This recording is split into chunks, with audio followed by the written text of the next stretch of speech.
안녕하세요. 세상 곳곳에서 선교적 삶을 살아가고 있는 MK 친구 여러분.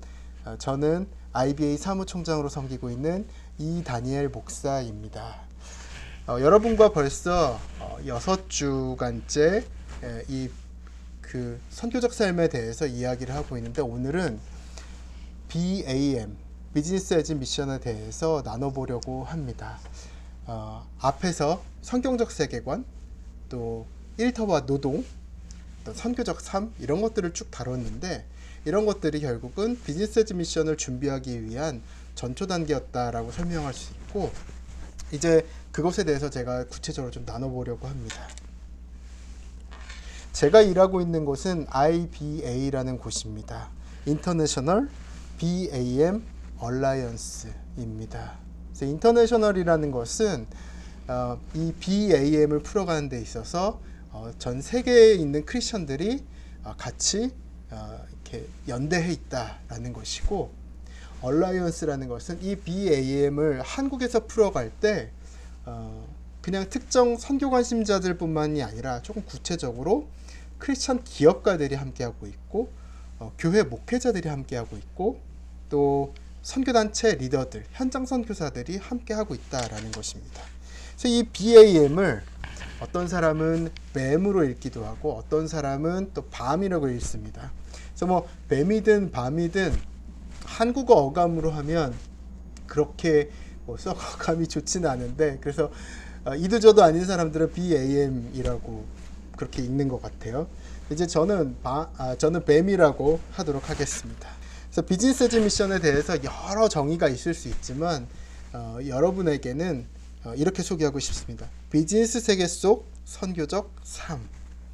그래서 비즈니스라고 하면 비즈니스 상황을 이야기하고, 여기서 미션이라고 하면 선교, 그리고 애즈는 우리의 삶, 일상의 삶과 관련이 있습니다. 그래서 우리가 국내에서든 해외에서든 모든 것이 비즈니스 상황이 되어버린 그 가운데에서 예수의 제자로서 어떤 삶을 세상 가운데, 이웃 가운데 보여줄 것이냐라는 그런 이야기가 이 속에 담겨 있습니다. 자, 먼저 비즈니스라는 단어를 보면은 저와 여러분이 믿고 있는 이 복음, 예수 그리스도의 죽음과 부활로 인한 이 여러 가지 기쁜 소식들은 분명히 영구불변, 절대 변하지 않는 그런 가치죠. 근데 문제는 뭐냐면 매 순간 상황이 바뀐다라는 것입니다. 그 상황이라고 하면 저와 여러분이 일상적으로 살아가고 있는 그 삶의 터전일 수도 있고, 사회, 경제, 뭐 여러 가지 그런 어떤 큰 틀의 또 글로벌 환경일 수도 있는데, 이런 것들 가운데 요즘 우리의 질문은 뭐냐면, 그러면 우리는 비즈니스 세상 속에서 예수의 제자로 어떻게 살 것인가? 여기서 중요한 것은 예수의 제자도 물론 중요하긴 하지만 비즈니스 세상이라는 컨텍스트입니다. 뭐 지금의 이 코로나19 상황도 그렇지만 돈의 압력이 엄청나게 강력해진 것이죠. 그 가운데 적지 않은 사람들이, 지역사회가 아파하고 우리의 이웃이 신음하는 그런 가운데에서 우리는 예수의 제자로서 이 돈의 논리가 압도하고 있는 세상 가운데 어떻게 살아갈 것인가? 라는 질문, 이 질문을 요즘 교회 목사님들, 선교사님, 해외에 있는 선교사님들까지 많이 하고 있습니다. 돈의 힘이 정말 강력해진 것이죠. 모든 사람들이 돈의 노예란 표현은 좀 그렇지만 돈을 거의 추종하면서 돈의 논리에 따라서 그냥 살아가는 것입니다. 이 가운데 예수의 제자인 우리는 어떻게 살아갈 것이냐? 한편으론 애지가 중요합니다. 이 애지는 과정의 애지입니다. 한때 전통적으로 크리스찬들 가운데 이런 사람들이 적지 않았습니다. 뭐냐면 우리가 세상에서 어떤 방식으로든지 돈을 벌고, 어떤 과정을 통해서 돈을 막 벌어서 이걸 교회에 헌금하고, 또 이것을 선교지에 헌금하면 하나님 기뻐하실 것이다. 물론 하나님께서 다 받으시고 기뻐하셨을 수 있겠죠.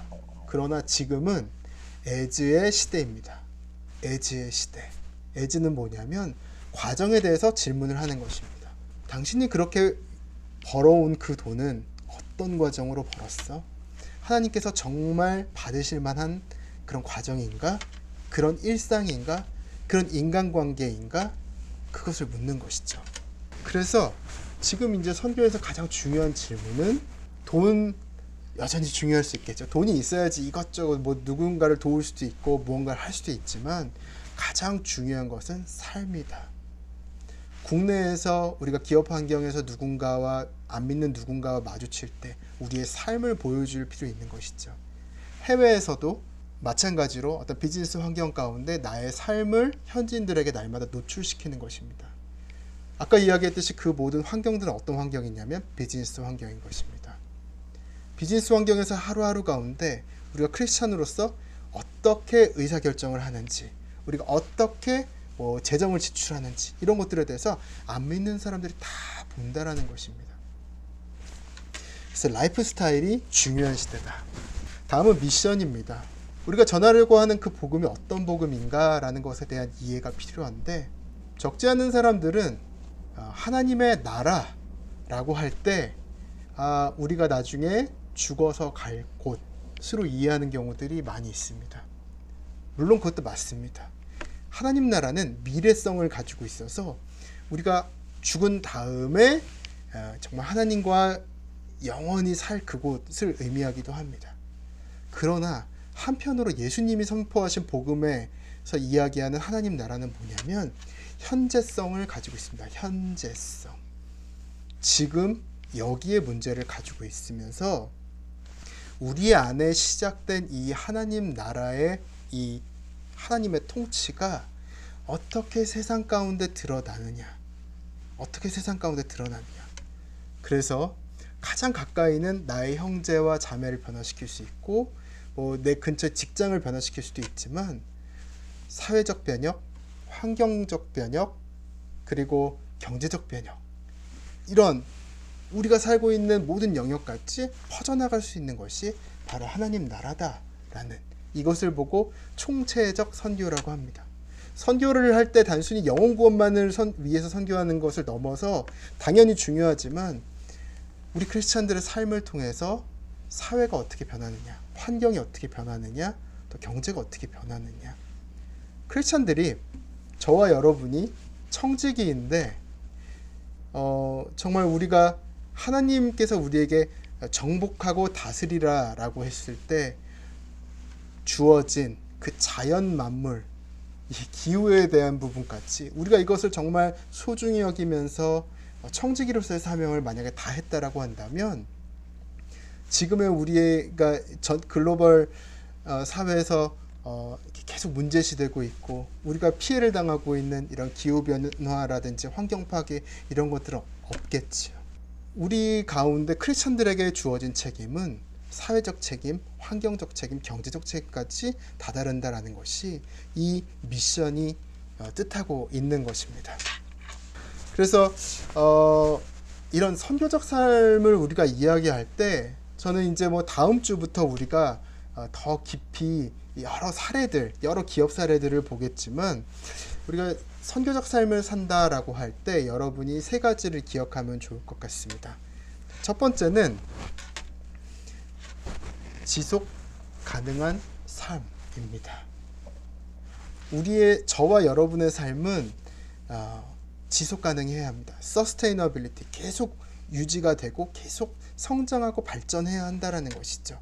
그리고 특별히 여기서 이야기하는 것은 재정적인 부분이 큽니다.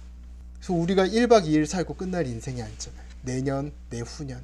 특별히 앞에서 이야기했듯이 이 시대에 정말 힘들고 어려운 지역사회와 이웃을 계속 품으면서 가야 될 텐데 그걸 품기 위해서는 우리가 나 자신을 챙길 만큼 뿐만 아니라 누군가를 품을 만큼 재정적인 주머니가 마련이 되어 있어야 된다는 것이죠. 자, 두 번째는 선한 영향력입니다. 우리가 예수님께서 우리에게 말씀하셨듯이 이 시대에 우리에게 주신 가장 큰 계명이 무엇입니까? 하나님을 사랑하고 이웃을 사랑하고 하나님 사랑하는 것에 있어서 우리가 예배하고 기도하고 찬양하고 그렇게 해서 우리의 입술의 고백을 통해서 하나님 기쁘시게 하는 너무 중요하지만 한편으로 더 나아가서 하나님 사랑하는 만큼 우리 옆에 있는 이웃을 사랑하는 것, 이것이 또한 똑같이 중요한 사명인데 우리 바로 옆에 있는 사람들에게 어떻게 선한 영향력을 끼칠 것인가, 이것이 선교적 삶의 하나의 중요한 화두입니다. 마지막으로 낮은 곳을 향한 하향성, 이것이 중요합니다. 낮은 곳을 향하는 하향성. 세상 사람들은 모두 피라밋을 그려놓고 모두 위로 올라가려고 합니다. 어떤 부모도 자기 자식이 밑바닥에 있는 사람들 옆에서 살길 원하지 않는 것이죠. 위로 올라가라. 돈을 어떻게 해서든지 많이 벌어서 최고로 부자가 되고 최고의 권력자가 되라 라고 이야기를 하는 것인데, 비즈니스 에즈 미션에서 이야기하는 것은 뭐냐면, 우리가 하나님의 이끄심을 받다 보면 어디든 갈 수 있다. 사도 바울이 그랬었죠. 정말 물질적으로 풍요한 곳에도 있어봤고 또 가난한 곳에도 있어봤고 여러 사람들, 여러 상황들을 겪었습니다. 근데 그의 삶의 원리 중에 하나가 뭐예요? 하나님께서 있으라고 하시는 곳에 있는 것입니다. 그래서 어떤 때는 배불리 먹기도 했지만 어떤 때는 좀 굶기도 하고, 비즈니스 상황 가운데서 그는 여러 군데 옮겨 다니는 것입니다. 중요한 것은 저와 여러분 역시 마찬가지입니다. 뭐 남들처럼 최대한 많이, 최대한 풍성하게 사는 것 안 중요하진 않을 수 있겠지만, 그것이 과연 하나님의 원하시는 뜻일까라고 생각해 봤을 때 그렇지 않다는 것이죠. 하나님께서 있으라고 하는 곳들, 때로는 우리에게 많은 양의 부가 주어질 수도 있고, 때로는 우리에게 이렇게 정말 어려운 사람들 속에서 살게 하실 때가 있습니다.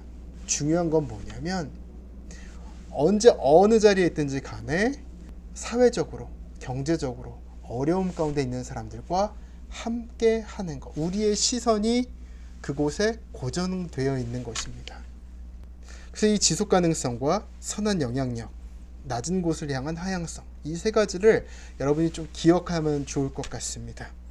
그래서 방금 이렇게 툭 튀어나온 그런 텍스트는 이 세 가지를 가지고 우린 여러 형편에 있는 사람들에게 갈 수 있죠.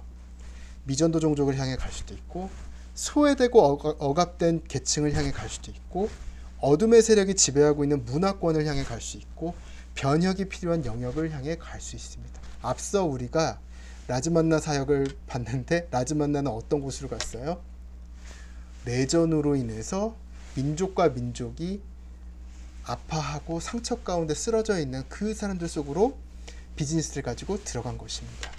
엔스페이스는 국내였지만 청년들의 어떤 빈곤한 그런 상황, 그래서 사무 공간을 얻기 어렵고 주거지를 얻기 어려운 사람들을 이렇게 비즈니스적인 방법으로 풀고 해결해 주는 것입니다. 그 대기업 사례 여러분도 기억나시죠? 자신의 그 어떤 연구 개발 그 능력을 가지고 인도의 한 지역을 이렇게 문화를 바꾸고 살려내는 것입니다. 그리고 국내에서 환경적으로 어그러져 있는 이 모든 화장품 제조의 문화를 다 바꿔버리는 것입니다. 아까 얘기했듯이 사회적 변혁, 환경적 변혁, 경제적 변혁. 여러분은 어떤가요? 여러분이 있는 곳에서 모든 것이 역시나 비즈니스 상황일 텐데, 그 가운데에서 복음을 아는 자로서 어떤 변혁의 삶을 살아갈 것인지, 저는 여러분에게 변혁의 삶을 도전합니다. 여기까지 하겠습니다.